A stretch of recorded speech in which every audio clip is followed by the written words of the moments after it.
ಜ್ಯೋತಿ labs ಅಂತ ಒಂದು ದೊಡ್ಡ ಕಂಪನಿಯ MD 30ಕ್ಕೂ ಹೆಚ್ಚು ವರ್ಷಗಳ ಕಾಲ ಅಷ್ಟೊಂದು ಚೇಂಜಿಂಗ್ ಟೈಮ್ಸ್ ಆಫ್ ಇಂಡಿಯಾನ ನೋಡ್ಕೊಂಡು ಬಂದಿದ್ದೀರಾ. ಅಂದರೆ ಒಂದು ಸಂಸ್ಥೆ ಇದಾಗಿ ಒಂದು 50 ಜನದಿಂದ ಶುರುವಾಗಿರೋದು, ಎಂಡ್ ಆಫ್ ಇಟ್ ಒಂದು 6,000 ಜನ ಒಂದು ಸಂಸ್ಥೆನಲ್ಲಿ ಇರ್ತಾರೆ. ಅದೆಲ್ಲವನ್ನು ನೀವು ನೋಡ್ಕೊಂಡು ಬಂದಿದ್ದೀರಾ ಅಂದಮೇಲೆ ನೀವು ಎಷ್ಟು ನೋಡಿರ್ಬೇಡ, ಎಷ್ಟು ಕಲಿಸಿರ್ಬೇಡ ಅನ್ನೋದು. ಸೊ ಫಸ್ಟ್ಲಿ MD ಆಗಿ ಮತ್ತು ಈಗ ಬೋರ್ಡ್ ಮೆಂಬರ್ಸ್ ಅಂತೆಲ್ಲ ದೊಡ್ಡ ದೊಡ್ಡ ಪದಗಳು ಕೇಳ್ತೀವಲ್ಲ, ಏನು ಮಾಡ್ತೀರಾ? ಹೇಗೆ ಯೋಚನೆ ಮಾಡ್ತೀರಾ? What is your responsibility for these big big companies? ನಿಮ್ಮ ಸಕ್ಸಸ್, ನಿಮ್ಮ ಕ್ರೆಡಿಟು, ನಿಮ್ಮ ಕಾಂಟ್ರಿಬ್ಯೂಷನ್. ಫಸ್ಟು ನಾವು ಕನಸು ಕಾಣಬೇಕು. We should dream. ಅದಕ್ಕೇನು ಕಾಸ್ಟ್ ಇರೋದಿಲ್ಲ. ಕನಸು ಕಾಣ್ತಾ ಇರಬೇಕು. ನಾವೇನು ಕನಸು ಕಾಣ್ತೀವಿ ಅದನ್ನು ಬರೆದಿಟ್ಕೋಬೇಕು. ಇಲ್ಲಾಂದರೆ ಬೆಳಗ್ಗೆ ಹೇಳ್ಬೇಕಾದ್ರೆ ಅದು ಹೊಟ್ಟೋಗ್ಬಿಡತ್ತೆ. ಸೊ ನಾನು ಎಲ್ಲರಿಗೂ ಹೇಳ್ತೀನಿ, dream big but write down your dreams. ಅದಕ್ಕೆ ಯಾರು ಏನೂ ಕ್ವಶನ್ ಕೇಳೋ ಅಗತ್ಯ ಇಲ್ಲ. ಅದಕ್ಕೆ ನಿಮ್ಮ ಡ್ರೀಮು ನೀವು ಬರೆದಿಟ್ಕೊಳ್ತೀರ. ನನಗೆ ಲೈಫಲ್ಲಿ 1,000 ಜನ ಕೆಲಸ ಕೊಡಬೇಕು, 5,000 ಜನ ಕೆಲಸ ಕೊಡಬೇಕು, 10,000 ಜನ ಕೆಲಸ ಕೊಡಬೇಕು, ಆ ಥರ ಒಂದು ಹೇಳ್ತಾ ಇದ್ದೆ. ಒಂದು ಆಗ ನನ್ನ ಫ್ರೆಂಡ್ಸ್ ಎಲ್ಲ ಹೇಳ್ತಾ ಇದ್ರು, ಫಸ್ಟ್ ನಿನ್ಗೊಂದು ಕೆಲಸ ತೊಗೊಳ್ಳೋ, ಆಮೇಲೆ ಬೇರೆ ಕೆಲಸ ಕೊಡೋ ಅಂತ ಹೇಳಿದ್ರೆ, ನನ್ನ ಕೆಲಸ ಸಿಗುತ್ತೆ ಬಿಡೋ, ಅದು ಒಂದು 10,000 ಜನ ಕೆಲಸ ಕೊಡಬೇಕು ನಾವು ಲೈಫಲ್ಲಿ. ಏನು ಅದು ಡ್ರೀಮ್. ಅದು ಅಂದರೆ ಒಂದು ಕ್ಲಿಯರ್ ಅಂತ ಇರುತ್ತೆ, ಒಂದು 10,000 ಜನ ಕೆಲಸ ಕೊಡಬೇಕು ಅಂದ್ಕೊಂಡು. ಎಲ್ಲರೂ ಗೊತ್ತಿದೆ 10,000 ಜನ ಕೆಲಸ ಕೊಡಬೇಕಾದ್ರೆ ಫಸ್ಟ್ 10 ಜನಕ್ಕೆ ಕೊಡಬೇಕು, 10 ಜನಕ್ಕೆ ಕೊಡಬೇಕಾದ್ರೆ ಫಸ್ಟ್ ಇವ್ರಿಗೆ ತೊಗೋಬೇಕು ಅಂತ ಹೇಳ್ಬಿಟ್ಟು. ಬಟ್ ಅದು ಒಂದು ಗೋಲ್ ಅಂತ ನಾವೇನು ಹೇಳ್ತೀವಿ. ಸಿಂಪಲ್ಲಾಗಿ ಹೇಳ್ಬೇಕಂದ್ರೆ ದೊಡ್ಡವರೆಲ್ಲ ವಿಷನ್ ಅಂತ ಹೇಳ್ತಾರೆ, ಏನು ಬೇಕಾದ್ರೆ ಸಿಂಪಲ್ಲಾಗಿ ಒಂದು ಗೋಲ್ ಅಂತ ಇಟ್ಕೋಬೇಕು. ಎರಡನೇದು ಆ ಡೈರೆಕ್ಷನಲ್ಲಿ ಹೋಗಬೇಕು. ನಾನು ಜ್ಯೋತಿ ಲ್ಯಾಬ್ಸ್ಗೆ ಸೇರಿರೋದು ನಾನು ಈಗ ಡಿಸ್ಟ್ರಿಬ್ಯೂಟರ್ ಆಗಿ, ನಾನು MD ಆಗಿ ಸೇರಿದಲ್ಲ, ಡಿಸ್ಟ್ರಿಬ್ಯೂಟರ್ ಆಗಿ ನಾನು ಸೇರಿದೆ. ನಾನು ಆ ಡಿಸ್ಟ್ರಿಬ್ಯೂಟರ್ ಆಗಬೇಕಾದ್ರೆ ನಂದಾಗ CAನೂ ಆಗಿತ್ತು, ನನ್ನ ಕಂಪ್ನಿ ಸೆಕ್ರೆಟರಿ ಆಗಿತ್ತು, ನನ್ನ LLBನೂ ಆಗಿತ್ತು. ನನ್ನ ಫ್ರೆಂಡ್ಸ್ ಎಲ್ಲನೂ ಹೇಳ್ತಾಯಿದ್ರು, ಏನೋ ಇಷ್ಟೆಲ್ಲ ಓದ್ಬಿಡ್ತೀಯ ನೀನು, ಹಾಗೆ ಮಾಡು ಹೀಗೆ ಮಾಡು ಅಂತೆಲ್ಲ ಹೇಳ್ಕೊಂಡು. ಕೊನೆಗೆ ನಾನು ಡಿಸ್ಟ್ರಿಬ್ಯೂಟರ್ ಆಗಬೇಕಾದ್ರೆ ಎಲ್ಲರೂ ಹೇಳಿದ್ರು, ಏನೋ ಇಷ್ಟೆಲ್ಲ ಮಾಡಿಬಿಟ್ಟು ನೀವು ಡಿಸ್ಟ್ರಿಬ್ಯೂಟರ್ ಆಗಬೇಕಾ? ಆವಾಗ ನಾನು ಹೇಳಿದೆ, ನೋಡಪ್ಪ ಇಲ್ಲಿ ತುಂಬ ಜಾಬ್ ಕ್ರಿಯೇಟ್ ಮಾಡ್ಬೋದು. ನನಗೆ ಯಾರು, ನಮ್ಮದೊಂದು ಓನರ್ಶಿಪ್ ಥರ ಇರುತ್ತೆ, ಒಂದು ಎಂಟರ್ಪ್ರಿನರ್ಶಿಪ್ ಇರುತ್ತೆ. ನಾನು ನನ್ನ ಫ್ರೆಂಡ್ಸ್ ಸೇರ್ಕೊಳ್ಳೋದು ಸ್ಟಾರ್ಟ್ ಮಾಡಿದ್ದದು. ಅದಾದಮೇಲೆ ನಾವು ಯಾವ ಥರ ಡಿಸ್ಟ್ರಿಬ್ಯೂಷನ್ ಕೆಲಸ ಮಾಡಿದ್ವಿ ಅದನ್ನು ನಮ್ಮ ಕಂಪ್ನಿಯ ಚೇರ್ಮನ್ ಅವರು ಐಡೆಂಟಿಫೈ ಮಾಡಿ, ನೀನು ಅಲ್ಲಿ ಡಿಸ್ಟ್ರಿಬ್ಯೂಷನ್ ಮಾಡೋ ಬದಲು ನನ್ನ ಜೊತೆ ಯಾಕೆ ಸೇರಲ್ಲ ನೀನು ಅಂತ ಹೇಳಿ ನಂಬರ್ 2 ಪೊಸಿಷನ್ ಕೊಟ್ಟರು. ಆವಾಗ ನಾವು MP ರಾಮಚಂದ್ರ ಅಂತ ಹೇಳ್ಬಿಟ್ಟು, ಈ ಜ್ಯೋತಿ ಲ್ಯಾಬ್ಸಿನ ಫೌಂಡರು, ಅವ್ರಿಗೆ ನನ್ನ ಕಂಡ್ರೆ ಭಾಳ ಪ್ರೀತಿ, ಇವಾಗಲೂ ಅದೇ ಪ್ರೀತಿ ಇದೆ ಅವ್ರಿಗೆ. ಅವ್ರು ಹೇಳಿದ್ರು, ಇಷ್ಟೆಲ್ಲ ನೀನು ಓದಿದೆಯಾ, ನೀನು ಯಾಕೆ ಈ ಕೆಲಸ ಮಾಡ್ತೀಯ ಅಂತ ಹೇಳಿದ್ರೆ, ನಂಗೆ ಭಾಳ ಖುಷಿ ಇದೆ sir.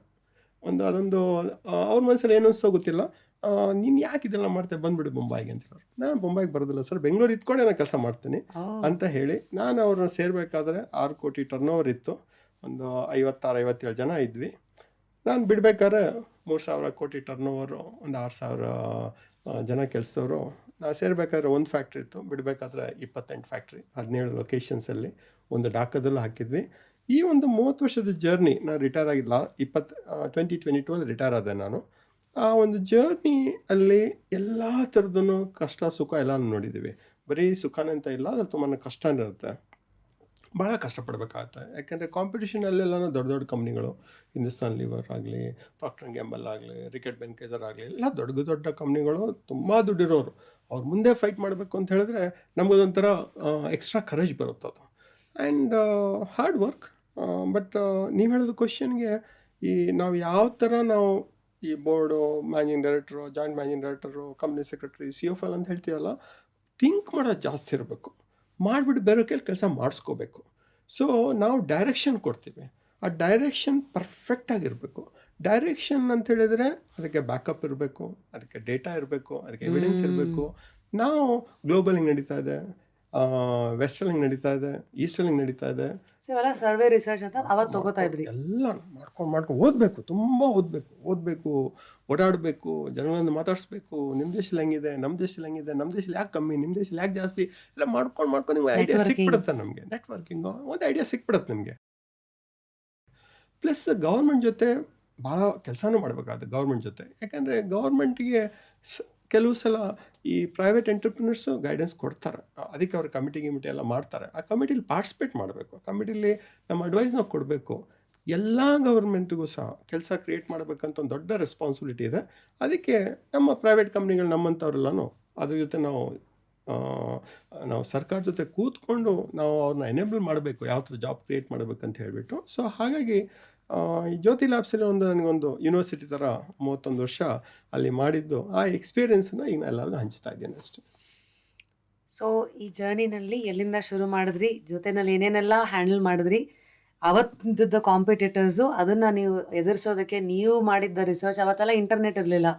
And it is all about ಜನಗಳ ಹತ್ರ ಮಾತಾಡಿದ್ರೆ ಅದೇ ಒಂದು ಇಂಟರ್ನೆಟ್. ಇವಾಗ ಯಾರೋ ಸಿಕ್ಕಿದ್ರು ನಮಗೆ, ಅವರಿಂದ ಏನು ಸಿಕ್ತು ನಮಗೆ ಹೊಸದೇನಾದ್ರು, ತಲೆಗೆ ಏನು ಹುಳ ಬಿಟ್ಟರು, ಮತ್ತು ನಾವು ಅದನ್ನು ಹೋಗಿ ಏನು ಮಾಡ್ತೀವಿ, ಇದೆಲ್ಲ ಒಂದು. ಪ್ಲಸ್ ಗೌರ್ಮೆಂಟ್ ಜೊತೆಗೆ ಏನೇನೋ ಮಾಡ್ತೀರಾ, ಎನೇಬ್ಲರ್ಸ್ ಆಗಿ ಈ ಎಲ್ಲ ಐಡಿಯಾಗಳು ಕೊಟ್ಟಿದ್ದೀರಾ. ಟುಡೇ 682 ಡಿಸ್ಟ್ರಿಕ್ಟ್ನು ನಾನು ಟ್ರಾವೆಲ್ ಮಾಡಿದ್ದೀನಿ. ಇಂಡಿಯಾದಲ್ಲಿ 682 ಡಿಸ್ಟ್ರಿಕ್ಟ್ ಇದೆ. 682 ಡಿಸ್ಟ್ರಿಕ್ಟ್ನು ಟ್ರಾವೆಲ್ ಮಾಡಿದ್ದೀನಿ. ರಾತ್ರಿ ಬಸ್ಸಲ್ಲೂ ಹೋಗಿದ್ದೀನಿ, ಟ್ರೈನಲ್ಲೂ ಹೋಗಿದ್ದೀನಿ, ಕಾರಲ್ಲೂ ಹೋಗಿದ್ದೀನಿ, ನಡ್ಕೊಂಡು ಹೋಗಿದ್ದೀನಿ ಒಂದು ಸ್ವಲ್ಪ ದಿನ. ಆದರೆ ಇದು ಏನೋ ಜನಗಳನ್ನ ಅರ್ಥ ಮಾಡ್ಕೊಳ್ಳೋದಕ್ಕೆ, ಮಾರ್ಕೆಟ್ ಆ ಸ್ಟಡಿ. ಡಿಸ್ಟ್ರಿಕ್ಟಲ್ಲಿ ನಮ್ಮ ಪ್ರಾಡಕ್ಟ್ ಯಾವ ಥರ ಮೂವ್ ಆಗುತ್ತೆ ಅಂದರೆ ಆ ಡಿಸ್ಟ್ರಿಕ್ಟ್ ಹೋದ್ರೆ ತಾನೇ ಗೊತ್ತಾಗೋದು. ಅರುಣಾಚಲ ಪ್ರದೇಶ ಅಲ್ಲಿದೆ, ಕಚ್ ಈ ಕಡೆ ಇದೆ. ಬಟ್ ಕಚ್ಚಲ್ಲಿ ಆಗೋದು ಅರುಣಾಚಲ ನಡೆಯೋದಿಲ್ಲ, ಜಮ್ಮಲ್ಲಿರೋದು ಕಾಶ್ಮೀರ ನಡೆಯೋದಿಲ್ಲ. ಸರಿ, ಇಲ್ಲಿ 200 ಕಿಲೋಮೀಟರ್ ಎಲ್ಲ ಚೇಂಜ್ ಸೊ ಆಗುತ್ತೆ. ನಾವು ಕೂತ್ಕೊಂಡು ಅದ್ರ ಬಗ್ಗೆ ಮಾತಾಡ್ಲಿಕ್ಕೆ ಬರ್ಬೋದು. ಅಲ್ಲಿ ಹೋಗಿ ಮಾತಾಡ್ತು ಅಂತ ಹೇಳಿದ್ರೆ ನಮ್ಗೆ ಗೊತ್ತಾಗುತ್ತೆ. ನಮ್ಮ ಡಿಸ್ಟ್ರಿಬ್ಯೂಟರ್ ಆಗಿರ್ಬೋದು, ನಮ್ಮ ಹೋಲ್ಸೇಲರ್ ಆಗಿರ್ಬೋದು, ರಿಟೇಲರ್ ಆಗಿರ್ಬೋದು, ನಮ್ಮ ಸ್ಟಾಫ್ ಇರ್ಬೋದು, ಅಂಗಡಿಗೂ. ಈಗ ಇಂಡಿಯಾದಲ್ಲಿ ನಾವು ಒಂದು ಜ್ಯೋತಿ ಲ್ಯಾಬ್ಸಲ್ಲಿ ಒಂದು 10 ಲಕ್ಷ ಅಂಗಡಿನ ಪ್ರತಿ ತಿಂಗಳು ಕವರ್ ಮಾಡ್ತಾರೆ. ಯಪ್ಪ, ಅದ್ರದ್ದು ಅಂಡರ್ಸ್ಟ್ಯಾಂಡಿಂಗ್ ಬರಬೇಕಾದ್ರೆ ನೀವು ಮಾರ್ಕೆಟ್ಗೆ ಹೋದರೆ ಗೊತ್ತಾಗುತ್ತೆ. ಅಂದರೆ ಎಲ್ಲ 10 ಲಕ್ಷ ಅಂಗಡಿನೂ ಸುತ್ತಾಡೋದು ಬೇಕಾಗಿಲ್ಲ. ಒಂದು ಆಗಳ ತಗೊಳ್ತು ಅಂತ ಹೇಳಿದ್ರೆ, ಒಂದು ಚೆನ್ನೈಗೆ ಹೋಯ್ತು ಅಂದರೆ ಚೆನ್ನೈ ಮಾರ್ಕೆಟ್ ಗೊತ್ತಾಗುತ್ತೆ, ಕೊಚ್ಚಿಗೆ ಹೋಯ್ತು ಅಂದರೆ ಕೊಚ್ಚಿ ಮಾರ್ಕೆಟ್ ಗೊತ್ತಾಗುತ್ತೆ. So that is market understanding. That is what you guys have done.